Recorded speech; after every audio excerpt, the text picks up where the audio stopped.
What if I told you that most Americans don't even have $100 saved? Not even $100 in their bank account right now.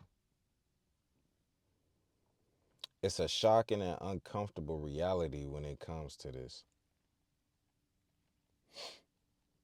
Millions of people are living paycheck to paycheck with no financial cushion, no emergency fund, nothing. Can't even cover a simple expense for $100.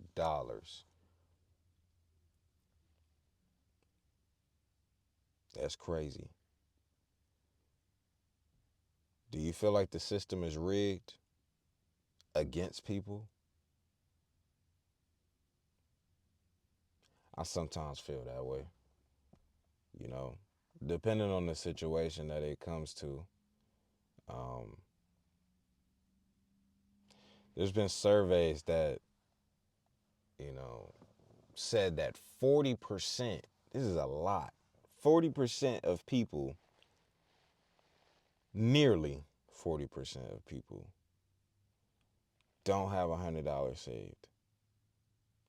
Said a while back, there's a 10% um, of people who have above $10,000 saved up.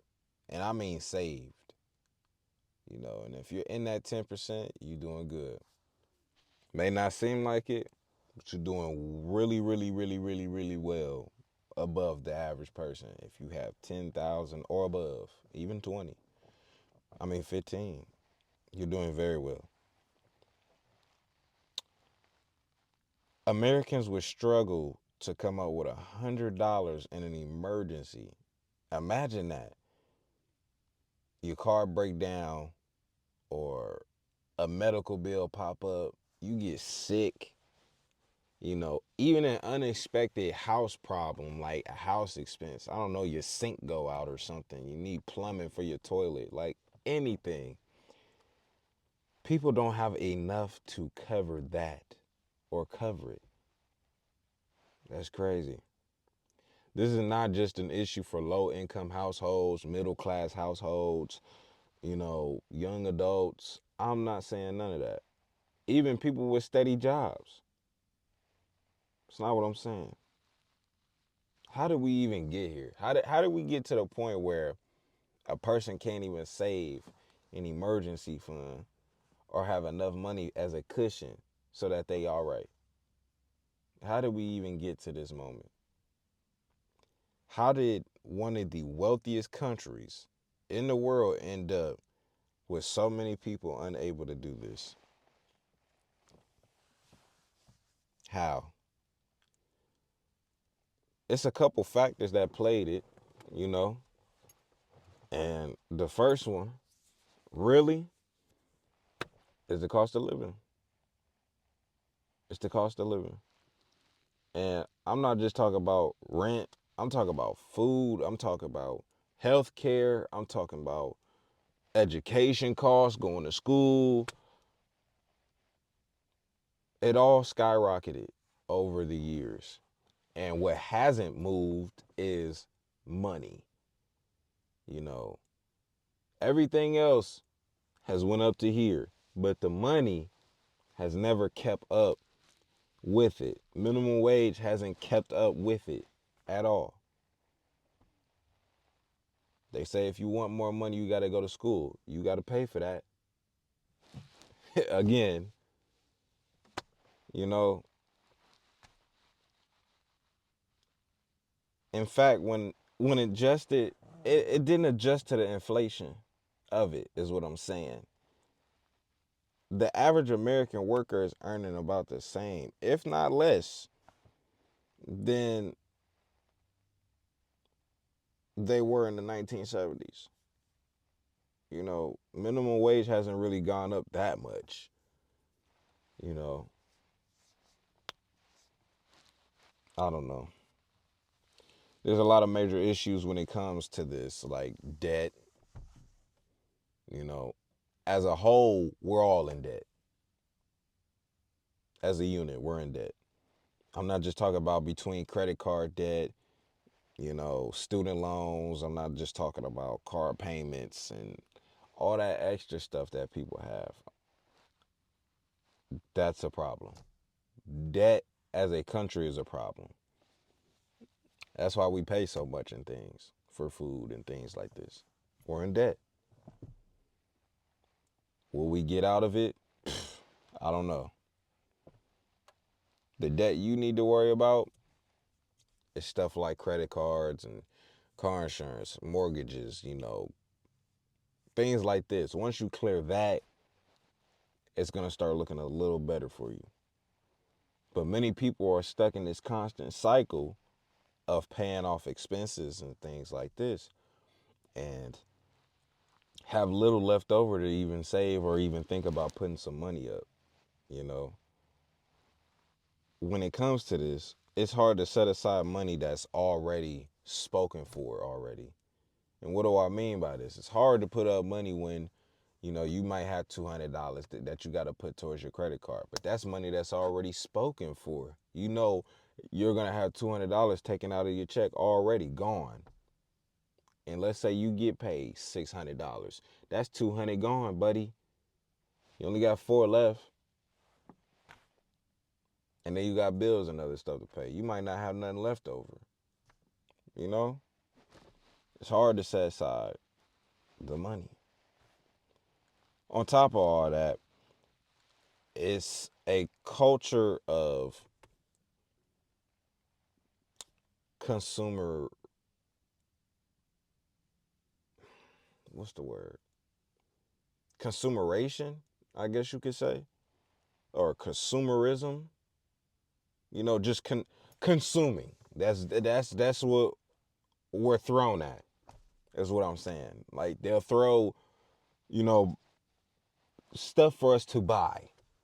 You don't see commercials or ads that say invest. They don't tell you that.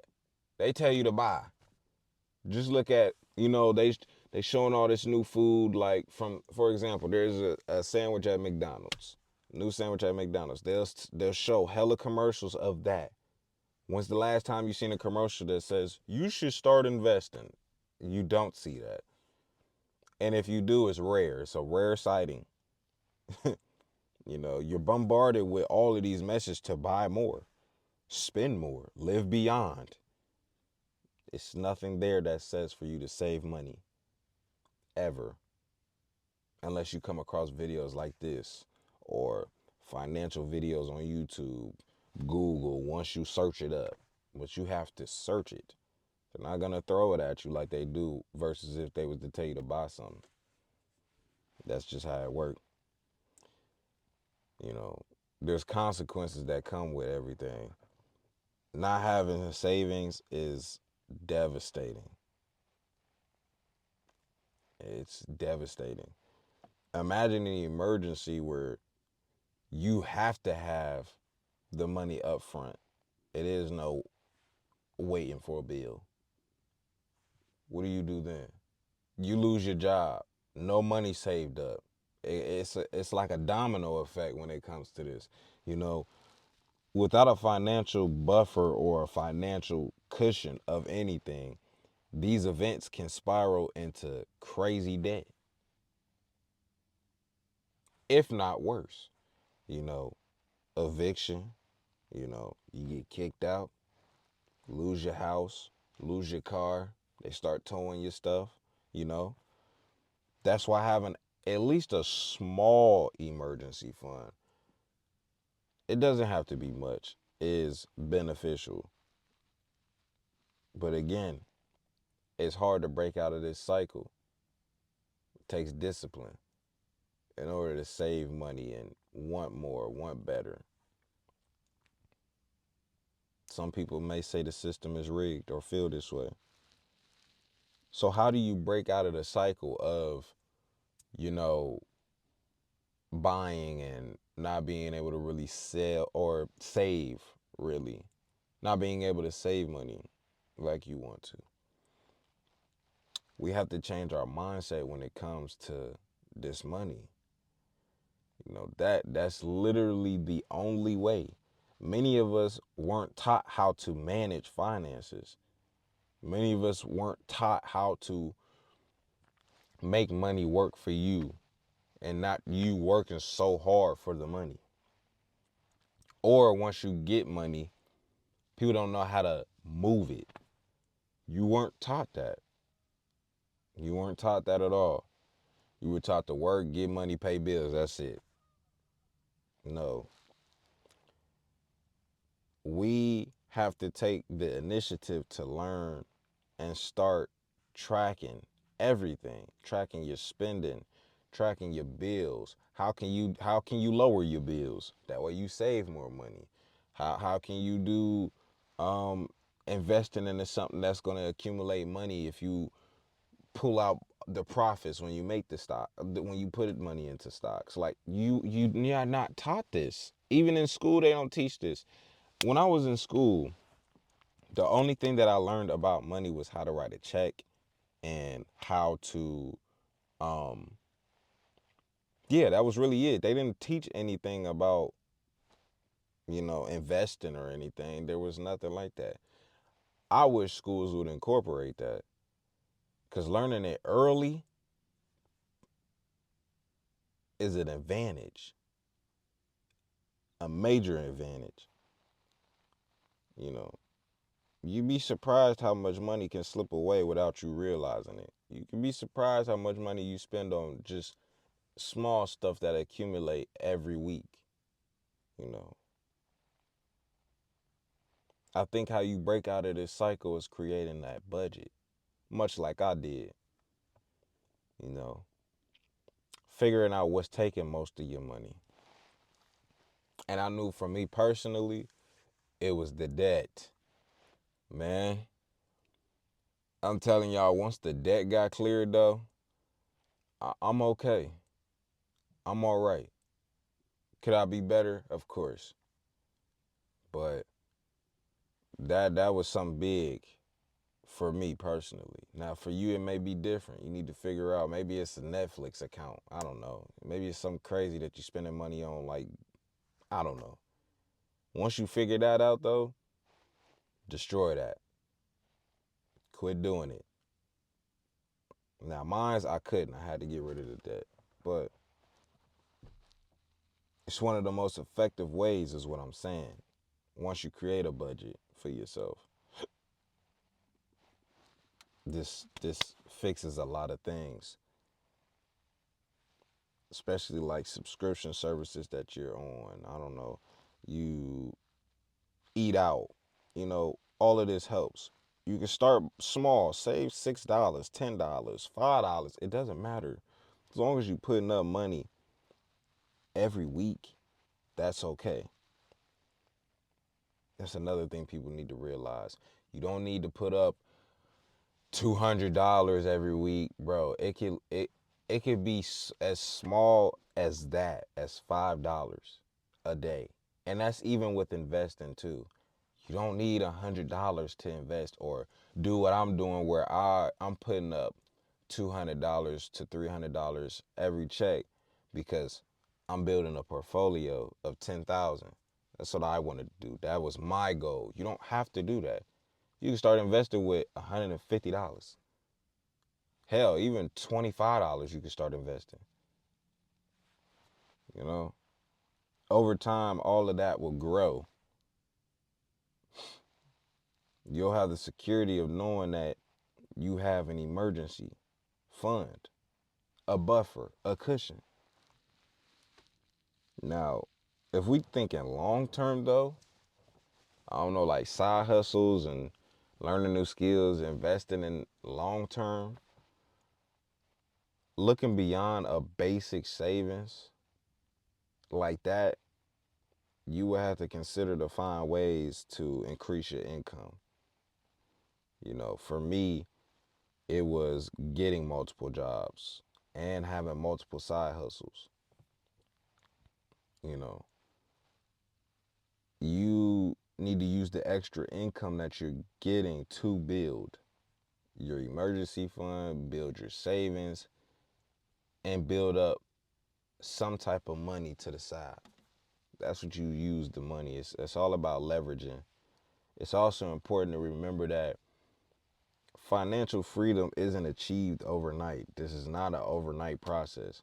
A lot of people want to rush the grind, rush the process. Man, it took me personally, it took me a year and some change. But through that whole year, you know, I had to keep mindful and make mindful decisions. I had to start small because I didn't just have all these jobs. I didn't just start making all this money out of nowhere. It took time. And you can escape that cycle of living paycheck to paycheck. You don't have to be a financial expert when it comes to money. It's all about making the right decisions and choices when it comes to spending. You know, a lot of people spend their money willy nilly and don't know how to control themselves. When you have self control and self discipline, you're going to go far. So, no, most Americans don't have $100, but it's because of the consumerism in them, is why they don't have it. They just want to spend. You don't have to spend all the time. If you want to have money, save. A lot of people don't. And a lot of people can't due to circumstances. I understand that. Being intentional with your money, even when it feels like there's nothing to save, you can slowly build a better financial system for yourself. So that's what I think. It's all about taking action and making sacrifices with the decision that you make when it comes to money. Now, debt, I can understand. Consumer debt, that's what I don't understand. Going into debt when you don't have the money at all and putting it on credit cards is stupid. It's pointless. Avoid credit cards if you can, you know. But when it comes to debt, like school debt and student loans, I understand that you're going for something to get a higher education and more money. That's different. So that way you can get a job to pay that off. That's fine. But consumer debt, I don't understand at all. These are ways that you could break the cycle. I understand how hard it is to not have money to, you know, saved up. You just feel like you're working and not seeing no progression. But you just got to make those small decisions, small choices to save up some money. That's all. And you're going to be all right.